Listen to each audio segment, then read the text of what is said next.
कुळवली हद्दीतील शासकीय जमिनी खासगी व्यक्तींसोबत संगनमत करून इनामदारांच्या नावावर फेरफार करून नाव नोंदवणाऱ्या अधिकाऱ्यांवर कायदेशीर कारवाई करावी या मागणीसाठी राष्ट्रीय शेतकरी संघटनेच्या वतीने शुक्रवारी जिल्हाधिकाऱ्यांना निवेदन देण्यात आले।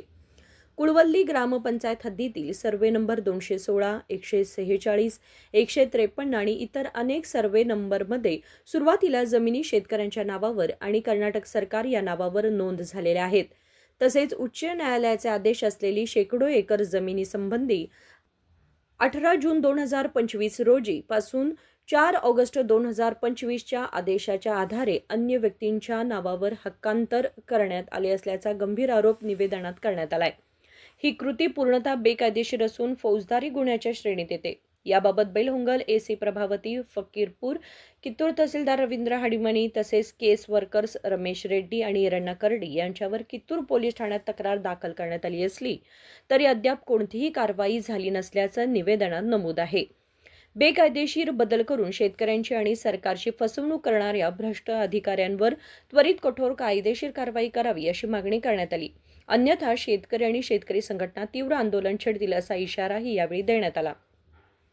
ತೀವ್ರ ಸಂಗೊಳ್ಳಿ ರಾಯಣ್ಣನನ್ನ ಹಿಡಿದುಕೊಟ್ಟಂತ ದೇಶದ್ರೋಹಿಗಳಿಗೆ ಇನಾಮ ರೂಪದಲ್ಲಿ ಕೊಟ್ಟಂತ ಆ ಜಮೀನು ಇವತ್ತು ನನ್ನ ರೈತ ಬಾಂಧವರು ನೂರಾರು ವರ್ಷಗಳಿಂದ ಸಾಗುವಳಿ ಮಾಡ್ತಾ ಇರುವಂತದ್ದು। ಅದನ್ನ ಹಿಂದಿನ ಏನು ರೆವಿನ್ಯೂ ಮಂತ್ರಿ ಆದಂತ ಕಂದಾಯ ಮಂತ್ರಿ ಆದಂತ ಮಾನ್ಯ ಕಾಗೋಡು ತಿಮ್ಮಪ್ಪನವರು ಸರ್ವೆ ಮಾಡಿ ಇದನ್ನು ರೈತರಿಗೆ ಸಲ್ಲತಕ್ಕದ್ದು, ಕಾನೂನಾತ್ಮಕವಾಗಿ ರೈತರಿಗೆ ಸಲ್ಲತಕ್ಕದ್ದು, ರೈತರಲ್ಲಿ ಬದುಕಬೇಕು ಅನ್ನುವಂಥದ್ದನ್ನ ಸರ್ಕಾರದ ಮುಖಾಂತರ ಮಾಡಿರುವಂತದ್ದು। ಅಂಥದ್ದೆಲ್ಲ ಇದ್ದಾಗ ಮತ್ತು ಕೆಲವೊಂದು ರೈತರಿಗೆ ಟ್ರಿಬ್ಯುನಲ್ ಮುಖಾಂತರ ಅವ್ರಿಗೆ ಹಕ್ಕನ್ನು ಕೊಟ್ಟಿರುವಂಥದ್ದು। ಇವತ್ತು ಆ ಹಿಂದೆ ರೈತನ ಹೆಸರಿನಲ್ಲೂ ಇದು ಜಾಗ ಇರುವಂಥದ್ದು। ಈ 9 ಹಳ್ಳಿ ಏನು ಕುಲ್ಲೋಳಿ ಗ್ರಾಮದ ಪಂಚಾಯತದ ಏನು 9 ಹಳ್ಳಿ ಏನು ಬರ್ತಾವಲ್ಲ ಅಲ್ಲಿ ರೈತರ ಹೆಸರಿಗಿರುವಂಥದ್ದು ಮತ್ತು ಕೆಲವೊಂದು ಕರ್ನಾಟಕ ಸರ್ಕಾರದ ಹೆಸರಿನಲ್ಲಿರುವಂಥದ್ದು। ದೇಶದ್ರೋಹಿಗಳು, ಭ್ರಷ್ಟರು, ಇದರ ಅಧಿಕಾರಿಗಳು, ಎಸಿ ವಿಶೇಷವಾಗಿ ಎಸಿ ಕಿತ್ತೂರಿನ ತಹಸೀಲ್ದಾರ್ ಇವರೆಲ್ಲ ಕೂಡಿ ಲ್ಯಾಂಡ್ ಮಾಫಿಯಾದ ಜೊತೆ ಕೂಡಿ ಇನಾಮದಾರರ ಹೆಸರನ್ನ ಇವತ್ತು ಟ್ರಿಬ್ಯುನಲ್ ಇದ್ದಾಗ ಸುಪ್ರೀಂ ಕೋರ್ಟ್ ಇದರಲ್ಲಿ ಭಾಗವಹಿಸಲಿಕ್ಕೆ ಸಾಧ್ಯ ಇಲ್ಲ ಅನ್ನುವಂಥದ್ದು ಕಾನೂನು ಇದ್ದಂಥ ಸಂದರ್ಭದಲ್ಲಿ ರೈತರಿಗೆ ಮೋಸ ಮಾಡುವಂಥ ಕೆಲಸವನ್ನ ತಿದ್ದುಪಡಿ ಮಾಡುವಂಥ ಕೆಲಸಗಳನ್ನು ಮಾಡಿದೆ। ಈಗ ನೋಡಿ ರೈತರ ಹೆಸರನ್ನ ತೆಗೆದಿದೆ, ಕರ್ನಾಟಕ ಸರ್ಕಾರನ ಹೆಸರು ತೆಗೆದಿದ್ದಾರೆ। ಇವ್ರಿಗೆ ಯಾರು ಅಧಿಕಾರ ಕೊಟ್ಟರು ಈ ಎಸಿಗೆ ಮತ್ತು ತಹಸೀಲ್ದಾರರಿಗೆ ಈ ಹೆಸರು ತೆಗಿಲಿಕ್ಕೆ? ಇದು ಕಿತ್ತೂರು ಖಾನಾಪುರ ಕಿತ್ತೂರು ಕುಲ್ಲೋಳಿ ಗ್ರಾಮದ ಸರ್ವೆ ನಂಬರ್ 146, ಆನಂತರ 216, 153 ಈ ಸರ್ವೆ ನಂಬರ್ನಲ್ಲಿ ಈಗ ಸರ್ಕಾರದ ಹೆಸರು ತೆಗೆದಿದ್ದಾರೆ, ರೈತರ ಹೆಸರು ತೆಗೆದಿದ್ದಾರೆ, ಯಾವುದೋ ದೇಶದ್ರೋಹಿಗಳ ಹೆಸರನ್ನು ಹಾಕಿದ್ದಾರೆ। ನಾವು ಇದನ್ನ ಸರ್ಕಾರಿಗೆ ಮನಗೊಂಡು ಇದನ್ನು ಸರ್ವೆ ಮಾಡಿ ರೈತರಿಗೆ ಮಾಡಿಕೊಡುವಂಥದ್ದನ್ನ ಹಿಂದೆ ರೆವಿನ್ಯೂ ಮಂತ್ರಿ ಇದ್ದಂಥ ಕಾಗೋಡು ತಿಮ್ಮಪ್ಪನವರು ಮಾಡಿದ್ರು। ಈಗೊತ್ತು ಏನು ನಡೀತಾ ಇದೆ, ರೈತರ ಹೆಸರನ್ನ ಕಿತ್ತಾಕಿ ಅವರಲ್ಲಿ ಅವ್ರ ಹೆಸರನ್ನು ಕಿತ್ತು ಸರ್ಕಾರದ ಹೆಸರನ್ನು ಕಿತ್ತು ರೈತರಿಗೆ ಮೋಸ ಮಾಡ್ತಿದ್ದಾರೆ।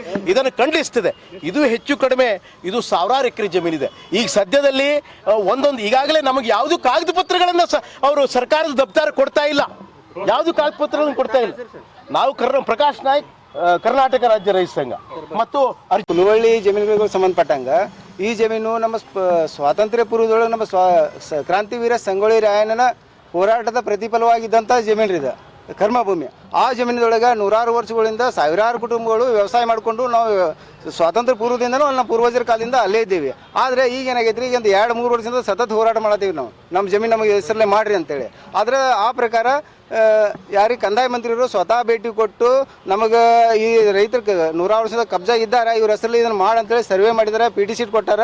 ಆ ಪಿ ಟಿ ಶೀಟ್ ಪ್ರಕಾರ ನಾವು ಮತ್ತೆ ಹೈಕೋರ್ಟ್ಗೆ ಹೋಗಿ ಮಾನ್ಯ ನ್ಯಾಯಾಲಯದ ಆದೇಶ ನಮ್ಮ ರೈತರ ಪರವಾಗಿ ಇದಾವೆ।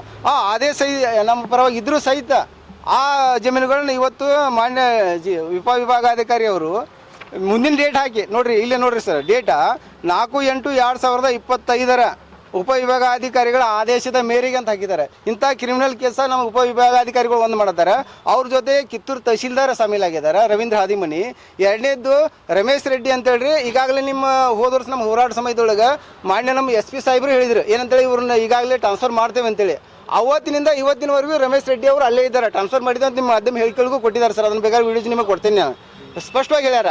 ಆಮೇಲೆ ಪುಣೆ ಮಂಡಳಿ ಆದೇಶ ಫೋರ್ಜರಿ ಆಗೈತೆ ಅಂತ ಇವ್ರ ಮೇಲೆ ಈಗಾಗಲೇ ರೀ ಏನ್ರಿ ದಿನಾಂಕ ಸರ್ 24/12/2024ನೇ ತಾರೀಕಿಗೆ ಇವ್ರು ಅಷ್ಟು ಫಿರ್ಯಾದಿ ಕೊಡಿದ್ರು, ಇವ್ರು ಅಷ್ಟು ಜನರ ವಿರುದ್ಧ ಫಿರ್ಯಾದಿ ಕೊಡಿದ್ರು, ಪೊಲೀಸ್ ಕಂಪ್ಲೇಂಟ್ ಆಗಿದೆ ಸರ್. ಆದರೂ ಇದುವರೆಗೆ ಪೊಲೀಸ್ ಇಲಾಖೆಯಿಂದ ಯಾವುದೇ ಕ್ರಮ ಇವ್ರ ಮೇಲೆ ಆಗಿಲ್ಲ ಸರ್. ಏನಿಲ್ಲ ಸರ್, ಪ್ರಭಾವಿ ರಾಜಕಾರಣಿಗಳ ಪ್ರೇರಣೆ ಮತ್ತು ಅಲ್ಲಿದ ಸ್ಥಳೀಯ ಶಾಸಕರು, ಅವರ ಸಮಾಜದವರು ಅಥವಾ ಅವರ ಆತ್ಮ ಸಂಬಂಧಿಗಳು, ಹತ್ತಿರ ಸಂಬಂಧಿಗಳು, ಎಲ್ಲ ಸಂಬಂಧ ಸರ್, ಅವ್ರ ಸಂಬಂಧಿಕರ ಸರ್. ಈ ಥರ ಆಗಿ ಅವರು ಪ್ರಭಾವಿ ರಾಜಕಾರಣಿಗಳಿಗೆ ಮಣಿದು ಇವರು ಯಾವುದೇ ಕಾನೂನನ್ನು, ಸಂವಿಧಾನವನ್ನು ಪಾಲಿಸ್ತಾ ಇಲ್ಲ. ನಮ್ಮಲ್ಲಿ ಕಾರ್ಯಾಂಗ ವ್ಯವಸ್ಥೆನೇ ಇದ್ರ ಕಂದಾಯ ಇಲಾಖೆ ಸಂಬಂಧಪಟ್ಟ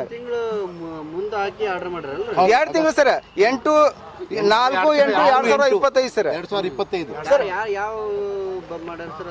ಇದನ್ನ ಉಪ ವಿಭಾಗಾಧಿಕಾರಿ ಬೈಲೊಂಗಲ್ ಈಚೆ ಅವ್ರು ಮಾಡ್ಯಾರ ಸರ್.